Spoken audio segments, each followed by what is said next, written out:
नमस्कार, आप देख रहे हैं लाइव 24 और मैं हूं आपके साथ कृतिका सूर्यवंशी। बुलेटिन की शुरुआत करते हैं बड़ी खबरों के साथ। रिटायर्ड आईपीएस अधिकारी अमिताभ ठाकुर को लखनऊ में गिरफ्तार कर लिया गया। उनकी गिरफ्तारी के दौरान जमकर हंगामा हुआ। अमिताभ ठाकुर को गिरफ्तार कर वाहन में बैठाने के लिए पुलिस वालों को कड़ी मशक्कत करनी पड़ी। इस दौरान अमिताभ ठाकुर ने दरोगा को थप्पड़ भी जड़ दिया। किसी तरह उनको गाड़ी में बैठाकर थाने लाया गया। तो बता दें कि बसपा सांसद अतुल राय पर रेप के मामले में आरोप लगाने वाली युवती ने अमिताभ ठाकुर पर भी कई आरोप लगाए थे। जांच के लिए बनी एसआईटी ने अमिताभ ठाकुर पर पीड़िता को आत्मदाह के लिए उकसाने का मामला दर्ज किया था। इसी मामले में उनकी गिरफ्तारी के लिए उनके घर पुलिस पहुंची थी। गिरफ्तारी के दौरान पुलिस ने किसी प्रकार की कोई एफआईआर रिटायर्ड आईपीएस को नहीं दिखाई, तो पुलिस उनको घर से जबरन उठा ले गई और वो लगातार इसका विरोध करते रहे।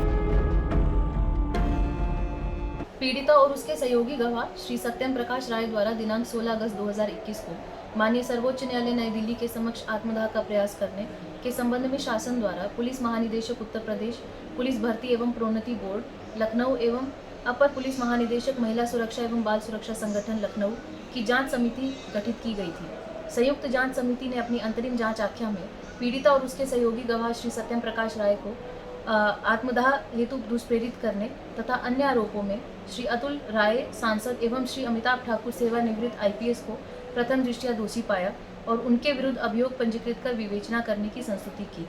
उक्त संस्तुति को शासन द्वारा स्वीकृत करते हुए लखनऊ कमिश्नरेट को अग्रिम कार्रवाई हेतु निर्देशित किया।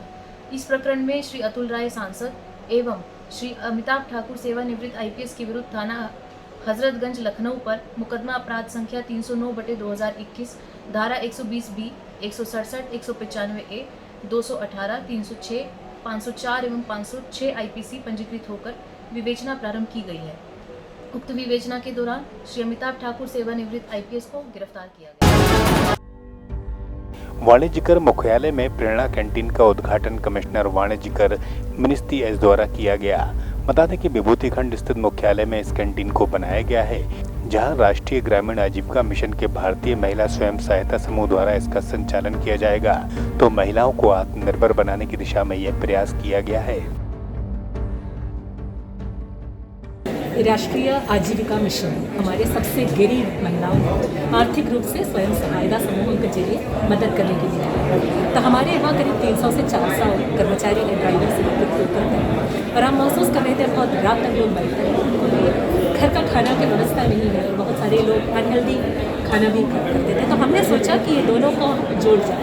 हमारे गरीब महिला खाना भी बनाएंगे, उनके खाते में पैसा भी पहुँचेंगे। तो ये वाला सोच से आज ये प्रोग्राम। मैम बीच में करप्शन भी तो करप्शन और नेगेटिविटी एंटायर वर्ल्ड में होता है, उसी से हमको हिम्मत नहीं हारना चाहिए। हमारे हर कदम में हमको पारदर्शिता और मेहनत से हमको प्रकाश डालते रहना चाहिए।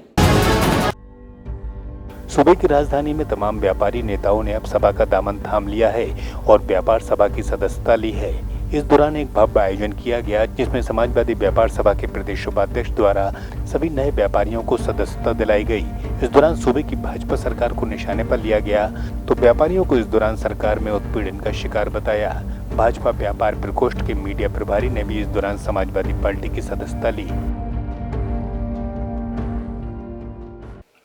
व्यापारियों की सुरक्षा, व्यापारियों का सम्मान और व्यापारियों की सरकार में हिस्सेदारी सुनिश्चित करने के लिए समाजवादी व्यापार सभा निकली है।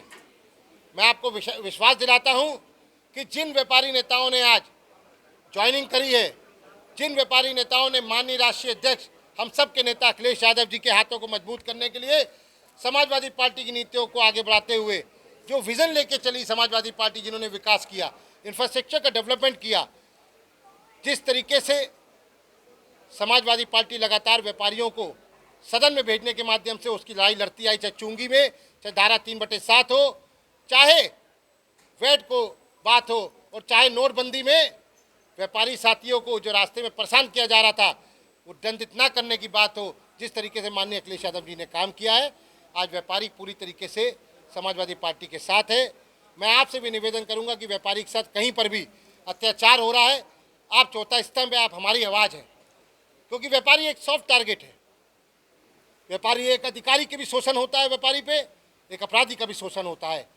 हम लोग सुरक्षा, सम्मान और हिस्सेदारी की बात को लेकर आगे बढ़े हैं और मैं आपको विश्वास दिलाता हूँ समाजवादी पार्टी की सरकार बनेगी, व्यापारी का सुरक्षा भी दी जाएगी और हेल्पलाइन नंबर हम एक चालू करेंगे।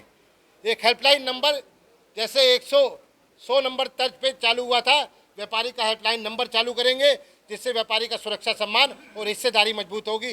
जय हिंद, जय व्यापार मंडल, व्यापारी एकता जिंदाबाद, माननीय अखिलेश यादव जिंदाबाद, व्यापार सभा जिंदाबाद।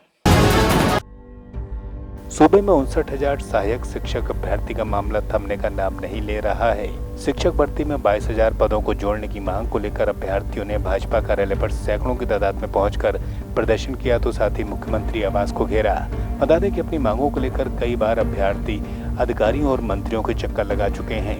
तो अब इन कैंडिडेट्स ने अपनी मांगों को लेकर लिखित आदेश की मांग के साथ प्रदर्शन किया तो पुलिस द्वारा सभी को हिरासत में लेकर बाद में छोड़ दिया गया। सरकार से या भाई सुप्रीम कोर्ट के आदेश का सम्मान करना चाहिए। हमारे सीटें जोड़ी जाए, नहीं तो सरकार का नोटा। गन्ना राज्य मंत्री सुरेश राणा शॉपिंग मॉल का उद्घाटन करने मुजफ्फरनगर पहुंचे, जहां उन्होंने मुजफ्फरनगर दंगों से जुड़े केस वापसी को लेकर अपनी बात मीडिया से साझा की। तो वहीं उन्होंने मुकदमे में निर्दोष लोगों को बेकसूर बताया। इसी के साथ न्यायालय के निर्णय को सभी को सम्मान से स्वीकार कर लेने की बात को कहा।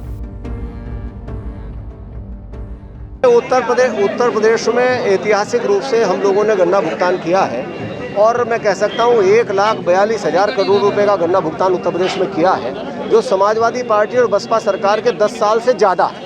हमने बंद शुगर मिलों को चलाने का काम किया, नई शुगर मिलें लगाने का काम किया, हमने आसपास की जितनी भी बंद शुगर मिल थी उन्हें चलाने का काम किया और अभी 3 ही दिन पहले माननीय मुख्यमंत्री जी ने किसानों के साथ सीधा संवाद किया है और जो बातें किसानों ने कही है उन तमाम बातों पर मुहर लगाते हुए माननीय मुख्यमंत्री ने घोषणाएं की हैं और निश्चित रूप से किसान मुस्कुराए, ये योगी सरकार की इच्छा है, ये मोदी सरकार की इच्छा है और किसानों की मुस्कुराहट के लिए जो भी हमें करना पड़ेगा वो सब काम हम करेंगे। हमारे एजेंडे में किसान है, किसान की आमदनी बढ़े, किसान की आय दोगुना हो, इस तरफ हम लोग चल रहे हैं। तो मेरा केवल इतना कहना है कि बहुत सारे निर्दोष लोगों के खिलाफ उस समय मुकदमे कायम हुए थे, बहुत सारे किसानों के खिलाफ मुकदमे निर्दोष रूप से कायम हुए थे और वोटर लिस्ट रख करके राजनीतिक विद्वेष के कारण उस समय मुकदमे कायम किए गए थे।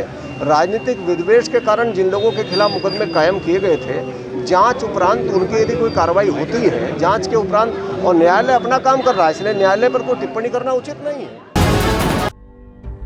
हमीरपुर में अधिवक्ता के चैम्बर से आरोपी को उठाने आई पुलिस के साथ अधिवक्ताओं की हाथापाई हो गई। अधिवक्ताओं ने सादी वर्दी में आई पुलिस को खदेड़ दिया तो कोर्ट में हाजिर होने आए आरोपी को पुलिस ने पकड़ने की कोशिश की तो इस घटना से अधिवक्ताओं में खासा रोष है। वहीं कोर्ट परिसर में पुलिस बल को तैनात किया गया है। हमीरपुर में सरकारी कन्या पूर्व माध्यमिक विद्यालय में बच्चों को निःशुल्क बांटने के लिए उपलब्ध कराई गई किताबों को स्कूल के प्रधानाचार्य ने कबाड़ी को बेच दिया। तो मामला इमलिया गांव का है, जहां पूर्व कन्या प्रभारी विद्यालय के प्रधानाध्यापक ने किताबों को अपनी कमाई का जरिया बना लिया। अब मामला ब्लॉक के शिक्षा अधिकारियों के सामने आया है तो विभाग से कार्रवाई की बात को कहा गया है, जबकि प्रधानाध्यापक अपनी सफाई दे रहे हैं। भाई बात ये है कि हमारे यहाँ 3 दिन पहले था बहुत बड़ा सड़क, तो इसमें 4 से 8 लोग मतलब यहाँ कचरा मतलब करते रहे, तो ये सब पूरा कचरा हटवाया गया है। कचरे में पूरा मतलब ये कक्षा 5 की मतलब उस परीक्षा पुस्तकाएँ थी, तमाम फाइलें, तमाम कागज मतलब थे, तो सब मतलब पूरी तरह से वो हो रही थी। उसमें कुछ किताबें थोड़ी बहुत चली गई, तो भैया बात आ रही है बेटा नहीं तो हमारी सब किताबें नहीं है, हमने बेटा बेच ली किताबें, ये है असली बात। तो क्या ये आपको लगता है कि सरकारी संपत्ति है, बच्चों को फ्री वितरण करने वाली किताबें आप कबाड़ में बेच सकते हैं? नहीं भाई, कबाड़ में काहे ये बेच सकते हैं बेटा।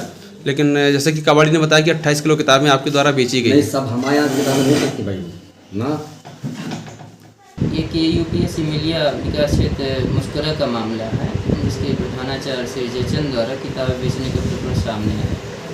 मैं वहाँ से निरीक्षण किया हूँ जाकर के, और उस पर जो भी कार्रवाई की जा रही है उच्च अधिकारियों को ये बताते हुए उस पर नियमानुसार कार्रवाई की जाएगी। सर जाँच में क्या सामने आया है? जांच में ऐसा समझ में आ रहा है कि किताबें बेची गई हैं और उसकी गहन जांच की जा रही है। जो भी होगा उच्च अधिकारियों को बता दिया जाएगा, उस पर कार्रवाई की। जौनपुर में विद्योत्तमा फाउंडेशन द्वारा प्रणवम स्कूल ऑफ चिल्ड्रन आर्ट्स पर शॉर्ट डॉक्यूमेंट्री शूट की गई। इस दौरान बच्चों की प्रतिभाओं को उजागर किया गया तो साथ ही भारत में बच्चों के समग्र विकास के लिए तमाम उपयोगी जानकारी भी फाउंडेशन द्वारा दी गई। फाउंडेशन की मात्रा मिश्रा ने उन सभी मुद्दों को एक लघु चित्र पर फिल्माया है जो भारत में लड़कियों और छात्रों के शैक्षणिक विकास में बाधा डालते हैं। मेरे साथ इस बुलेटिन में इतना ही। देश और दुनिया की बाकी खबरों के लिए देखते रहिए Live 24।